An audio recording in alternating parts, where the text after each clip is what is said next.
Mike, what are you doing on top of my orchids? You are so adorable. Really adorable.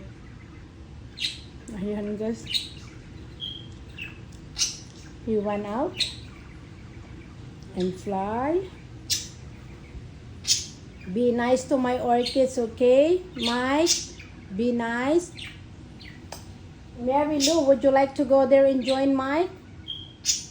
Where's the other one? They're supposed to be. Look at this, guys. Aww. Do you like my orchids, Mike? Yeah? That's nice. At least you appreciate my orchids. So nice.